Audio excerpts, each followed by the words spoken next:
Hi, y'all. I'm Joe, your host and cannabis lifestyle guide. I'm excited to have with me today Tyler Wakstein on the podcast. He is the co founder and CEO of OpenNest Labs. Tyler, thank you so much for joining me. Pleasure. Thanks for having me. Yes, and in the middle of a family vacation. I mean, that's like real commitment to your career.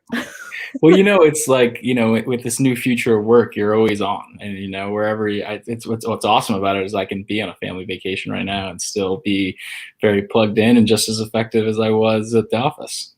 It's true. It really is. And like I was telling you in the green room, I've been trying to get a lot of content created because I'm about to go spend 2 weeks with my family in Texas. And they always accuse me of just being at work when I'm with them. So Yeah. I'm giving a good old college try this month to get ahead so I can be more present and focused with my family. So kudos to you. Yeah. Oh, that's great. It's the most important family time. I agree. I agree. Now, one of the things that I am excited to talk to you about today is the fact that you're really passionate about business tools to drive positive social change.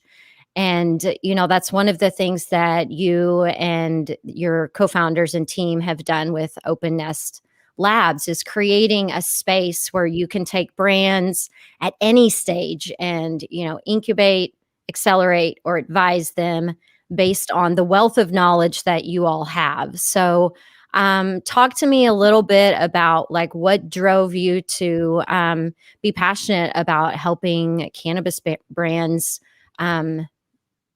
do their thing and be successful. Yeah, I was really fortunate. I've had some incredible mentors over my career. And, what I learned really young was, business can be a force for good. And in some ways, business is the most powerful force for social good. And, I spent a good amount of my career early on at the company, the Life is Good company in Boston, which really kind of taught me the fundamentals of conscious capitalism and how to use business as a force for change. And during my time there, I learned so much from Bert Jacobs and John Jacobs, the founders of the team, really thinking about and being at the forefront of conscious capitalism. And as I got into the cannabis industry and the hemp industry, and I started to understand the medical value and the cannabis plant and, understand the endocannabinoid system, and also seeing like the cultural shift of cannabis being destigmatized and being more accessible.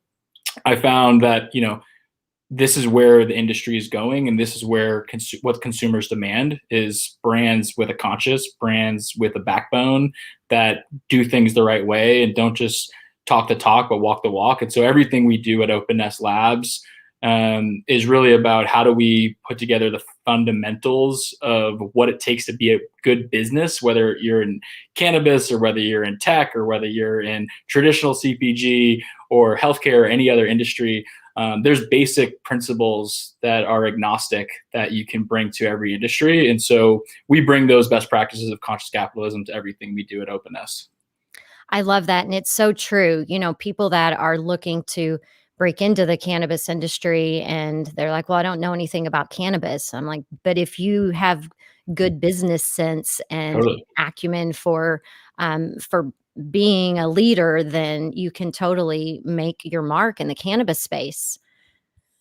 Now, one of the things that I read that kind of was a hot button for me with you was the fair chance hiring. Talk to me about what that means to you in the cannabis industry and what y'all are doing around that. Yeah, we did a number of clinics and trainings with an amazing organization based in Oakland called Root and Rebound. And we did a number of fair chance hiring workshops, which were really set up and focused on making sure that cannabis career opportunities are more accessible. And the focus with Root and Rebound was specifically for those that have previously been incarcerated for minor drug offenses. And really, giving basic fundamentals of, how we can help people prepare for an interview, prepare their resume, also get them opportunities with cannabis companies One of the things that I also co-founded was an organization called Trailblazers Presents, and Trailblazers was really built off the notion that in any new emerging industry, there's always more opportunities to collaborate than compete, especially if you can align yourself with the right people. And so we've been really focused on building a community of leaders, CEOs, investors, policymakers, researchers, operators across the supply chain, to really build a circle of trust that can help elevate the industry as a collective. And so through that network, we have tons of access. And so the Fair Chance Hiring Workshop is really set up to bridge the gap between those that don't have as much access and for those that do, and really try to create more opportunities for underserved communities, and specifically those that have been previously incarcerated for minor drug offenses, to get access and opportunity to the cannabis industry.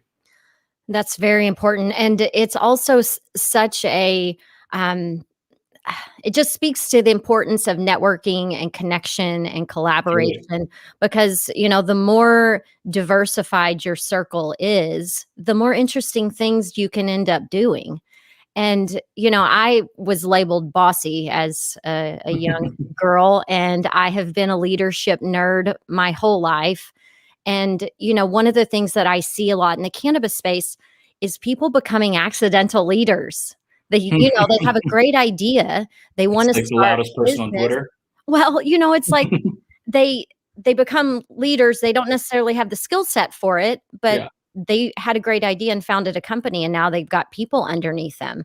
So, what kinds of things have you learned that would be good advice for people who really need to sharpen their leadership skills? That's a great question. I think, the most important thing for leaders is to lead by example, right? I think there's a lot of talking, but you got to walk the walk. And I think, and I think leadership, one of the things, I'm a big fan of Brene Brown, and I think she's an incredible speaker, lecturer, professor, really focusing a lot of her work on the importance of vulnerability, and really being open to kind of sharing and communicating like your feelings, which can be as simple as like giving Tyler, or your manager, or creating safe space Tyler, for. Pause for a second, because you totally cut out, and I know this is important. So can you tell me that thought? Yeah, totally. Okay, cool. Thanks. Yeah, I think leadership is really important, and leadership is most important for those that lead by example, and not just talk the talk, but really walk the walk.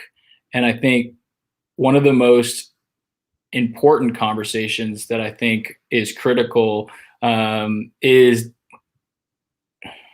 I'm hearing something in my ear. Are you Is that echoing? you talking? Mm-mm. No, it's your spirit guides. Wow, that was weird. I'm going to take this off. So let me go back to that. So I think, to me, one of the most important voices of leadership is Brene Brown. And what Brene teaches and is studied for so long across personal relationships, professional relationships, is the importance of vulnerability. And I think in cannabis in particular, we're working in an industry that was previously illegal and has been built on the shoulders of so many incredible leaders and pioneers that have gone through so much struggle and strafe to get us to where we are today. And now you're going through this legal market and this transition from an illegal substance to what is now deemed an essential service in most states in the United States. And no one knows what we're doing in a lot of ways, like whether you're, a large publicly traded cannabis company in Canada, or you're a big public MSO, or you're a private company, or you're anywhere in between, there's no playbook and of how to build a cannabis industry, and how to build a cannabis company, and how to build a culture within the company to be successful. And so we're all learning every day. And I think one of the most important things as a leader is to be vulnerable, knowing that you don't have all the answers, and to be able to actually be in a spot where you can ask for help, where you can create a collaborative environment that can, you talked about diversity. Like, diversity doesn't drive just interesting things, it drives innovative things. Like, diversity drives innovation. And I think when you have diverse of thought, you have innovative approaches to solving problems. And that's what cannabis is all about right now. Like, in this, you're dealing with a new commodity that's coming online that has so much rich medicinal, spiritual, and also general wellness benefits for the world. And it's a very delicate subject that every county and every state and on the federal level and on the international level are dealing with. And so, for us, I think the way in which we're approaching the industry is really by being good stewards of the industry and trying to collaborate with the best leaders that believe in the importance of the plant, getting it out to the world, and doing so with integrity. And so, I think leadership is something that is the most important conversation in all of business, but it's also something that in a new emerging industry like cannabis, there isn't like, here's the leadership process, or here's the leaders that have been doing this for 10 years, 20 years, 50 years. There's no companies like Apple or GE that have are real leaders. And I think as we look at that in cannabis, that's the most exciting opportunity, is that we get to be part of building it from scratch. And our role is to be the humble stewards, to really lead by example, but also surround ourselves with other leaders that kind of align with our values and find really unique ways to partner with them.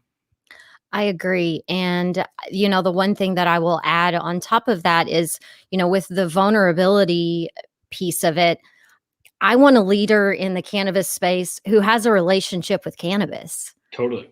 I want a leader that's willing to tell me about, their relationship with it, how it started, why they use it, why it's important to them, why they're a part of this industry. Because, I get turned off by, just the VCs entering big in Wall space. Street money coming in. Yeah. And so, I think the leader that people want to follow in this space truly is authentically part of the cannabis culture. Totally. And respects the cannabis culture. Well, yeah, absolutely. I mean, I think if you're a part of it, when we're talking about being innovative, it's a lot more easy to be clever when you're casually baked, or when you have a relationship with cannabis and you're trying to solve a problem. Like, what you're trying to fix. You're not just trying to, jack up a huge brand and then sell it. So, I appreciate the trailblazers approach to things, and I definitely want to get involved in that organization. Sounds like my tribe, Tyler. It's definitely your tribe, Joe. And I think it would be an honor to have you.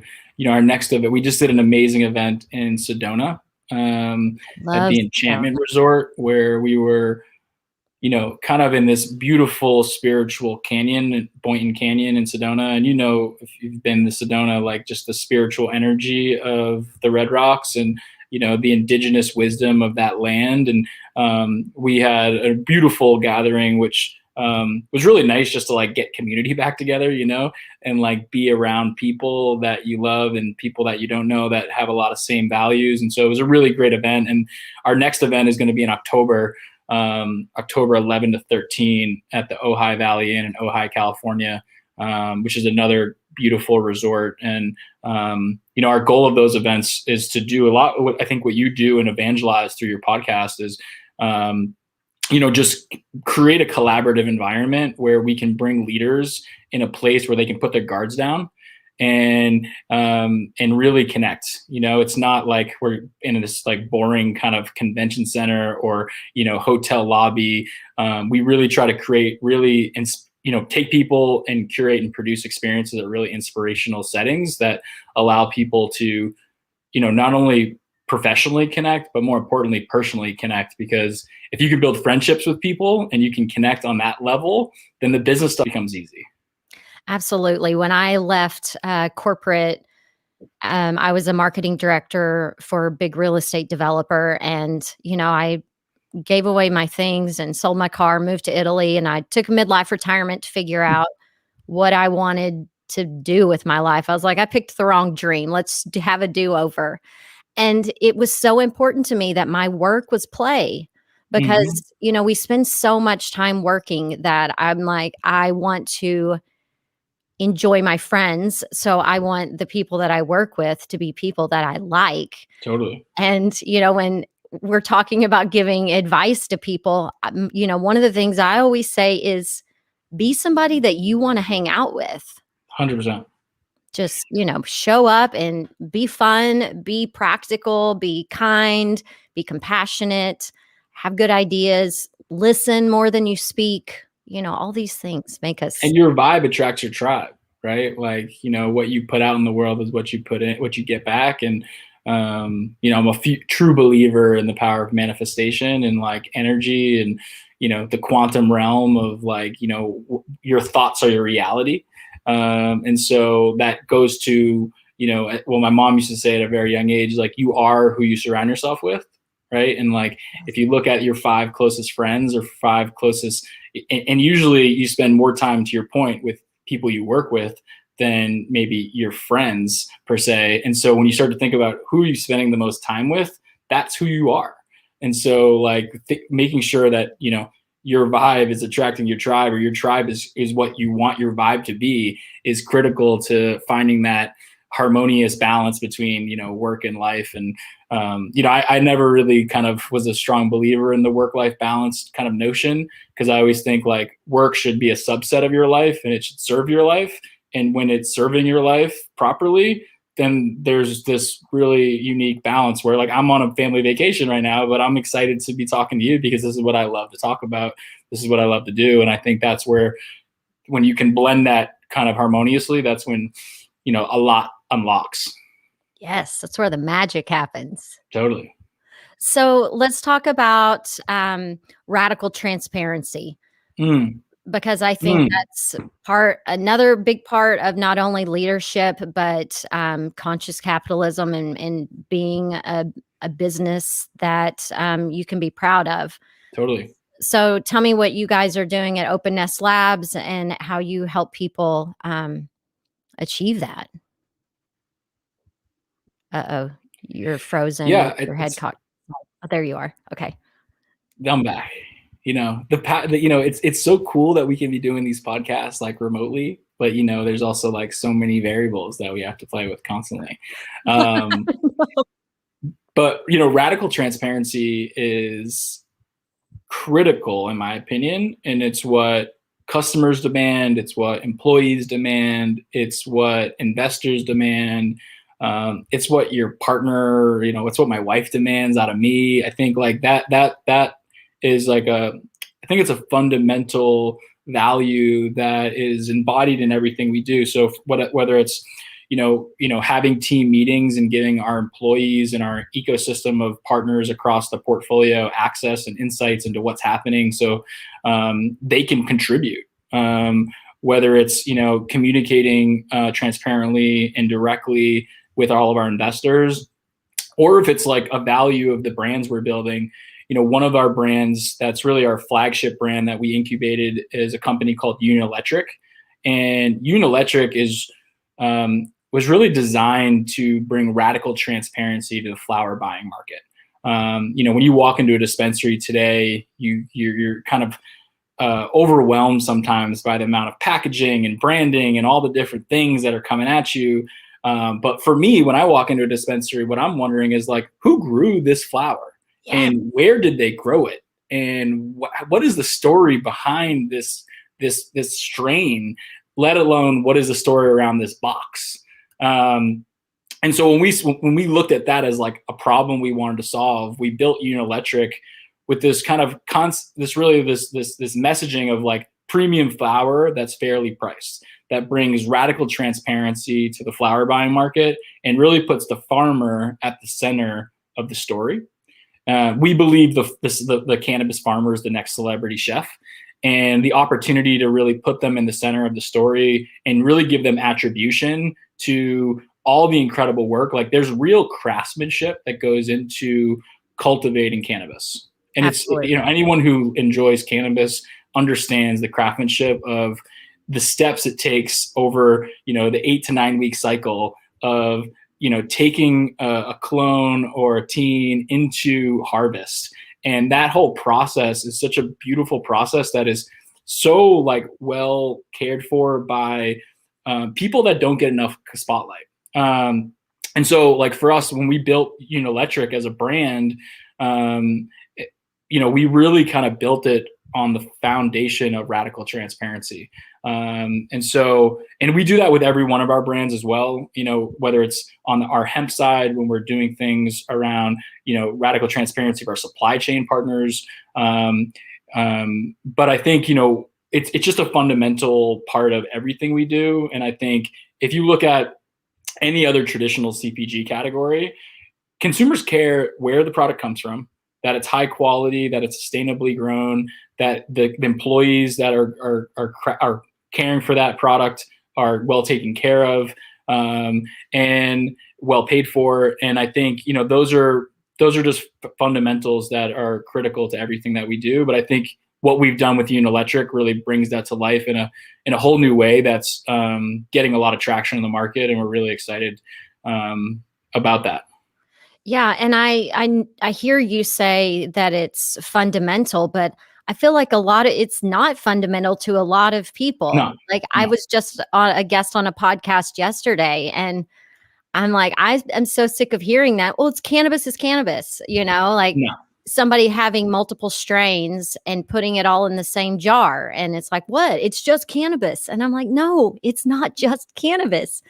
I think the perfect example is like you see a lot of celebrity brands right now coming into the market that they're just like renaming a strain that's been, you know, really this strain was created by someone, by a group of people that cared, that breeded this strain, that put it in the market, that created a brand around that consumers demand. And you see some of these celebrities coming into the market, and I don't need to say names because I'm not like that, but there's a number of them, and they're getting written up about constantly and getting called out for it. And they just think that it's okay to just like white label a strain and rename it. And that's where you're not actually respecting the industry, respecting the culture, and respecting the game. And like cannabis has a very strict unwritten rules of how to play the game. Because I used to sell cannabis in high school and college, and there's a rules of like when this used to be in the illicit market to where it's now in the legal market, and those rules still apply. And part of it is like respecting everyone that's involved. And for us at Unelectric, like we're a brand, we're a service layer between the best cultivators in California and the consumer. And our goal is to be able to provide a seamless experience to the consumer to get the best cannabis at the best price. But we do that without jeopardizing the integrity of the cultivator and the supply chain. And that I think is unfortunately unique. It shouldn't be unique, but it is. Yeah. And so Unelectric, where can that cannabis be found? Since we're on it's right now you can find it all over California. I mean, we're in close to 200 dispensaries in California. We work with some incredible cultivators all across California. You can also get us on a bunch of delivery services, including Amuse and Flower Co. And a few others. We're in a bunch of amazing dispensaries. One of the things we're really excited about that we're getting ready to launch next week is a Reg CF crowdfund. You know, one of the things that we're doing with Unelectric, and as we really think about fully manifesting the vision of building the union, is allowing our customers and cannabis consumers to own equity in our brand. And actually be able to buy equity in our brand for as low as $100. And I think that's a really unique thing because, you know, we're not traditional, we're not Wall Street guys, we're not VCs, we're just like scrappy entrepreneurs that loved cannabis, that got a bunch of support from really smart investors, which is really exciting. But we don't have a lot of that traditional VC Wall Street background. We're not like, arbitraging the financial system to like, pump stocks and then dump it. And but what we are doing is building real companies with real integrity. And Uniletric is one of those brands that is taking off. We're backed by some of the best investors in cannabis, as well as some of the best investors in traditional CPG. And we're going to be allowing our customers to buy equity in Uniletric for as low as $100. And I think that's such a cool way to fully manifest the vision of building a union and also making cannabis accessible. That's a big issue, is like the accessibility. So let's talk about this for a second, because, crowdfunding has not been something that on some of these traditional platforms, they wouldn't accept a CBD company on there, Totally. so much less a cannabis company. So when it comes to executing something like that, how does a company do that? What advice do you have? What platform do you use? How does it work? Totally. So we're, it's all new. Recently the SEC made a new regulation change that essentially allowed all companies, raise up to $5 million every 12 months, which previously I think it was $1.08 million every 12 months. So it's a big jump to be able to raise more traditional retail investors, where traditional companies, usually if you have an idea and you want to go get funding, you have to, find a rich person, or find a venture capitalist, or find some family office, and you have to pitch them. You have to go through term sheets. It can get complicated. But with things like Indiegogo and Kickstarter, it made like having like a simple idea or like an invention be able to like activate a community. If you solve the problem that a lot of people believe this should be solved, and I want to participate in it, and I just want to own it. Indiegogo and Kickstarter allowed you to like pre-buy something, right? Yeah. And what there's Oh shit, Tyler, you froze.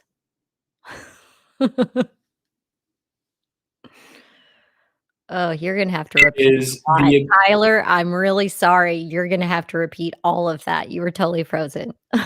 okay from the beginning, from scratch. Well, I mean, after we talked about Indiegogo and all those guys, Okay. how people use them, and then you froze. So after that. So Indiegogo, Kickstarter allowed you to like prepay for a product that you love.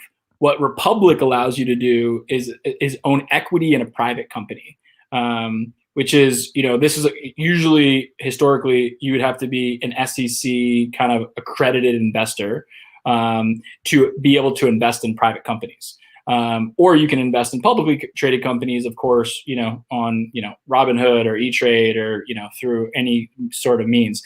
But now what Republic is allowed is companies to invest in privately held companies that are non-accredited investors. And so what's a really unique opportunity is, being able to get access to retail investors to participate in the building of your company. So in cannabis and in CBD, that's a whole nother challenge, right? You don't have traditional banking. It's a federally illegal substance. On the hemp side, it's still a very gray area. What ingestibles versus topicals. The FDA still is like playing in a very big gray area. But on the cannabis side, this is a federally illegal substance. So you don't have any traditional banking. You don't have a lot of institutional investors. So the pool of capital to be able to be an entrepreneur, to start a company, is like probably 1% to 2% of what normal entrepreneurs have if they're operating outside of cannabis. So that's one big challenge that we were trying to solve for. But for us, it was less about fundraising. It was more about accessibility, right? It's more about we believe that cannabis it's not a matter of if, it's a matter of when that cannabis will be federally legalized. It's not a matter of if or a matter of when that this becomes destigmatized and it becomes normal to consume cannabis in your everyday life. It's not a matter of if, but when cannabis in the science and research gets out and put into the world, where we understand the medical true benefits of this plant. And so most people know this, right? Most people believe it. And if you're listening to this podcast, I know you believe it. And I think that's where we wanted to provide access to people to invest and own equity in our company at a very favorable valuation based upon our revenue, and give them the opportunity to 10x their money over the next 3 to 5 years as this company explodes, and to be on the ride for us. And I think, when you think about accessibility, when you think about diversity and inclusion, and you think about the wealth gap between, the wealthy and the poor, and like I grew up poor, lower middle class. I never had access to investment opportunities as a kid, as a high school student, as a college student. And I'm still like shocked that I'm doing what I'm doing today. But that is what we wanted to provide with Electric. We wanted to give the everyday cannabis consumer who buys weed every day, smokes weed every day. Why wouldn't it be cool that if you owned part of that brand that you loved? And in our promise to the consumer is that we're going to promise to always give you the best flower at the best price.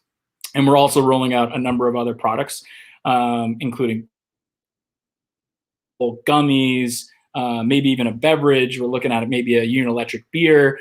And I think like that is where we want to give access to our customers. And I think that is like, when you talk, again, talking about radical transparency, it's like, we want to be able to not just like sell you something. We want you to profit with us as we build something that is actually servicing and providing value to the industry.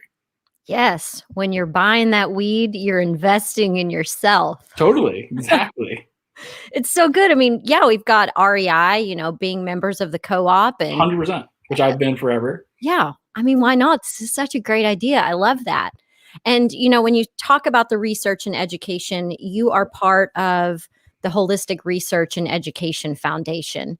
And you're actually the director of that. So tell me a little bit about what that organization is doing, in cahoots with everything else that you work on.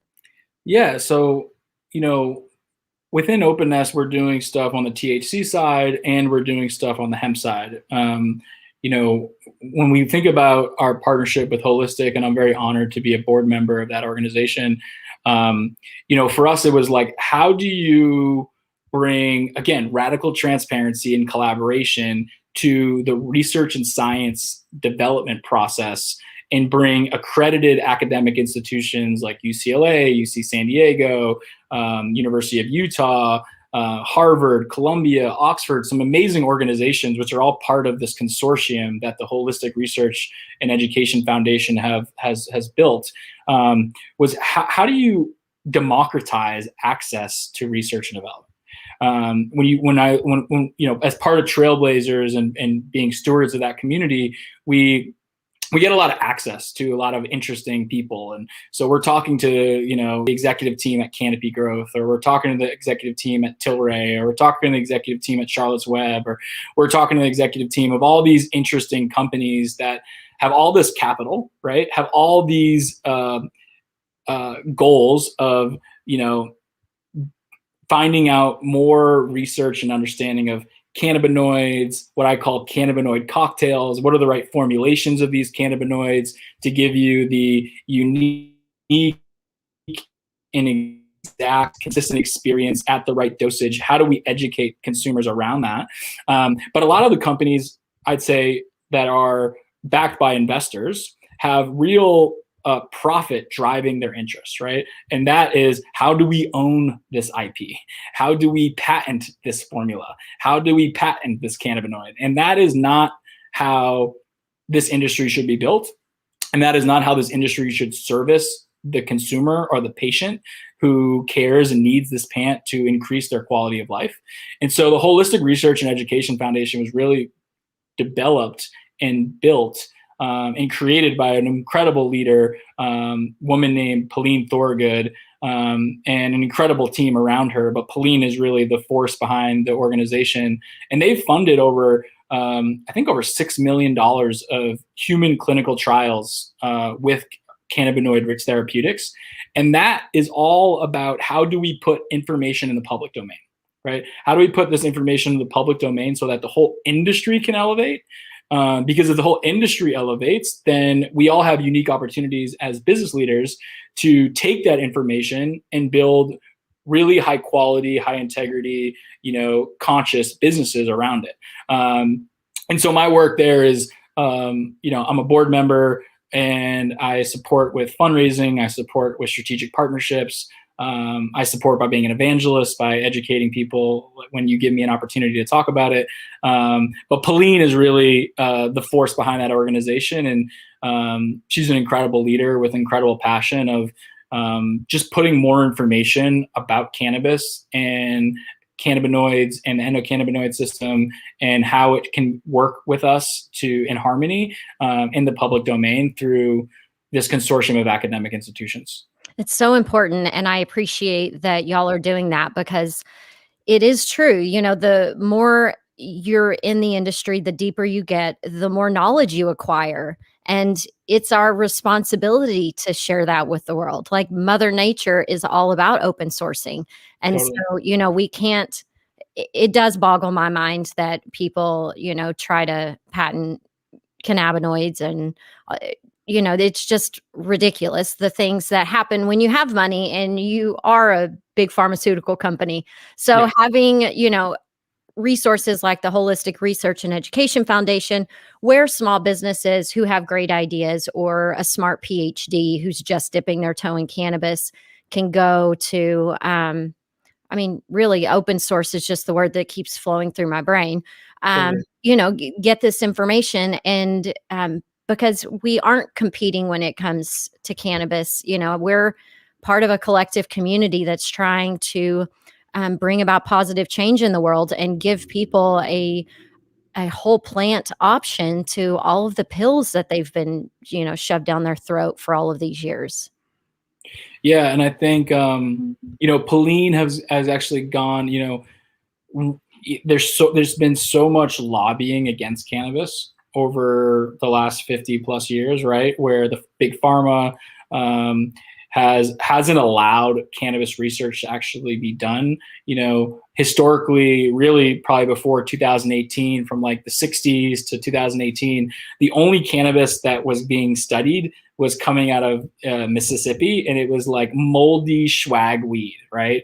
That had zero, anyone on this podcast would laugh if they saw the shitty weed that they were testing. And I think with Holistic, even though they've had so much incredible intention and ambition and even philanthropic support around funding these research projects, there's still so much red tape around academic institutions that are mostly federally backed, right? And this, because it's federally illegal, they don't get federal funding if they are testing or studying anything that's federally illegal. So there's this weird, juggernaut of dynamics that make it really challenging. And what Pauline has actually gone on to do with one of our partners at OpenNest, Dr. Jeff Chen, who's the co-founder of the UCLA Cannabis Research Initiative, the two of them have actually come together, understanding and seeing firsthand the red tape and challenges of being at UCLA and being at Holistic, and trying to actually put more research in the public domain through a venture philanthropy kind of mentality. They have come together to start a company called Radical Science,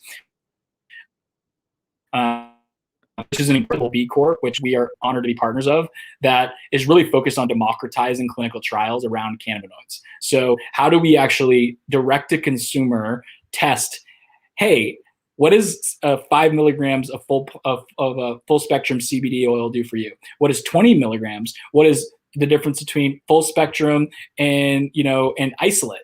And really starting to actually really rapid prototype testing, because it doesn't, when you think about a clinical trial and what it takes to do a clinical trial, it usually takes 3 to 7 years, millions and millions of dollars, tons of bullshit you got to go through.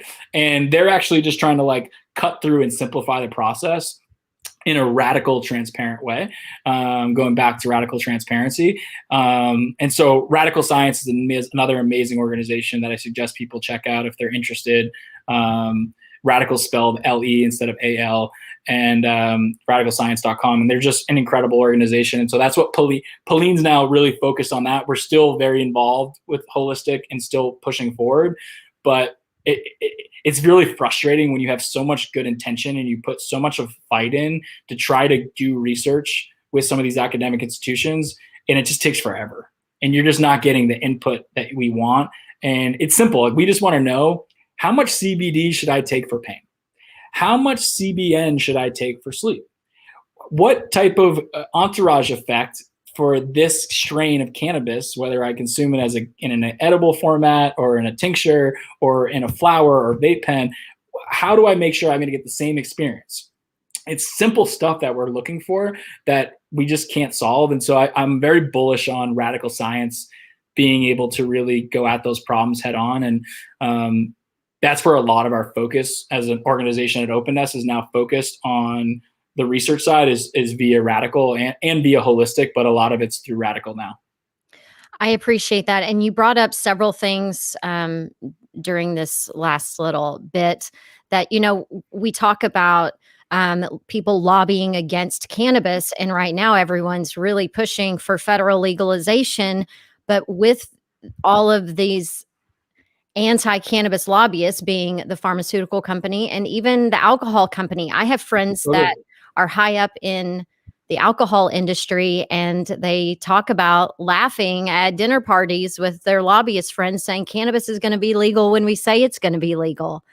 And so, you have these people that are really just biding their time, building their case. How can they take over the industry? Big tobacco, alcohol, pharma, legalization is going to happen when they have all of their ducks in a row.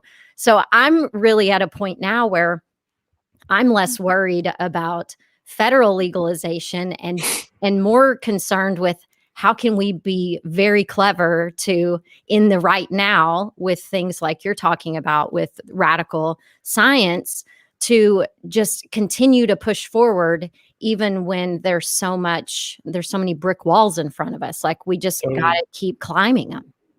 Yeah, it's, I think the federal legalization conversation is an interesting one. And I think it, whether it's the alcohol companies or, I think the internet broke when Amazon recently said that they were going to, not test their employees, and they were pro the MORE Act and wanted a federal legalization to happen. And of course they want to sell weed on Amazon. And if you're a Prime user, you get, Electric for a discount. I think that's great. I think there's the big challenge that a lot of people aren't talking about is the fact that for the states that are currently experiencing and have a recreational program that's live, there's so much tax revenue going into the states that some of these states are going bankrupt, right? They're losing their economy. They're losing their main, whether it's, the oil and gas or fossil fuel industry, which is a horrible industry, but a lot of our country, especially in the Midwest, is the states are funded by a lot of that tax income, or whether it's, whatever industry, it's all changing. The world is changing dramatically. Like what happened over 2020 and through the pandemic, there's all the cracks in our economy have just gotten more highlighted. And I think as we look at some of the dynamics of the Safe Banking Act and the MORE Act or some of these things and all the conversation around federal legalization, I think we're definitely a few years out for federal legalization to happen, primarily because the states want the revenue for themselves. And I point, when pharma, alcohol, and just big business in general want to press go on federal legalization, it probably could happen very quickly. And so that's definitely one of those things where you wake up as an entrepreneur in cannabis and you could wake up in the morning and everything has changed with one stroke of a pen. But either way, I think, like I said, it's not a matter of if, it's a matter of when. And I just hope that when federal legalization happens, it happens with integrity, where there's real reparation for all the crime and terror that cannabis and the war on drugs has, done to communities of color, and that we really look at a robust social equity expungement and reparation program around cannabis for people of color, that we really put in good process and implement legislation around sustainability and making sure that cannabis farmers, cannabis operators are motivated by legislation to continue to grow cannabis in a sustainable way and not create cannabinoids in a petri dish, which is what pharma companies want. And then I think there's just like, I hope that science and research really gets accelerated. And I hope that we can, really put serious funding into cannabis research, and that organizations like Holistic and Radical Science will be empowered to make sure that we're providing patients and customers who need cannabis to increase their quality of life, the insights and information to do that safely. Amen. Now, for people that are, living in areas that they don't have access to cannabis, we've got people on here from South Africa and, South Africa is growing quickly. Italy. Actually, I connected with an entrepreneur recently that is one of the first, I think he was the first cannabis licensed operator in South Africa. And I think Africa as a continent has some incredible things going on with cannabis. And, but yeah, no, but for sure, sorry to interrupt, but no, South Africa is definitely making progress. Well, it'll be fun when we can travel again and really explore cannabis culture around the world. Totally. So people that are looking to build community, because that, in order to do all of these things, it takes a village. So Totally. if we're trying to build our village, create community where we are, based on all of your experience, what have you learned building community that would be an easy takeaway for us to get going? I think you said it earlier, listening more than you're speaking is probably the most important in building community. I think, we also talked a little bit about diversity, driving innovation, and having diverse points of view as part of your community so that you understand how this is, what you're experiencing and what you're maybe experiencing with your core friends that might look like you, how it might be different for people that don't look like you. Because I think it's, cannabis has real stigma, whether it's my 75-year-old stepfather, or not stepfather, father-in-law, who is so in awe of what I'm doing in cannabis, but would never touch the plant. Like he picked me up from the airport and I brought him to a dispensary because I'm like, come in, you need to come in and do research. And I grabbed some flour and I grabbed some gummies and I grabbed some pre-rolls. And I was more like just doing research, but it's like, he doesn't understand it, right? He's from a different generation. And so you have to be like compassionate and patient to help him understand it. And so I think, building community in cannabis is, listening more than you're speaking and understanding where people are coming from. I think it's getting diverse thought and not just making sure that whether it's, people looking like you, people living in the same neighborhood as you, city as you, state as you, because how people are living in New York versus LA versus Omaha, Nebraska versus, Boise, Idaho versus Chicago, Illinois, all different cultures just in the US, right? And then if you look at Chicago, what's happening in the south side of Chicago versus what's happening in Hyde Park, very different energy there around legal cannabis market. And so I think there's, and then in most of these states, whether it's recreational or not, there's a very strong and big that's been there forever. And so like respecting what, the illicit market was and what we're going into this legal market and like actually respecting the bridge between the two. In my opinion, if you're operating in the gray area in a legal state, you're the problem, right? It goes back to leadership. Like if you're a licensed operator in California and then you're also, selling cannabis out their back door, like you're the problem in the industry. And so like, but it's also like for people that have been selling out their back door for 15 years and you want to help that person who has tons of knowledge and domain expertise, bringing them authentically and with integrity into the legal industry, that's part of the solution. And so I think it's, it's the gray area that's the issue, but I do think like, building community is all about compassion. It's all about, putting yourself in other people's shoes and creating a safe space for people to connect authentically. And And that's the most beautiful thing about cannabis, right? Cannabis is a social experience. Like, this plant has so much wisdom, and indigenous cultures around the world have used this plant for sacred rituals for centuries.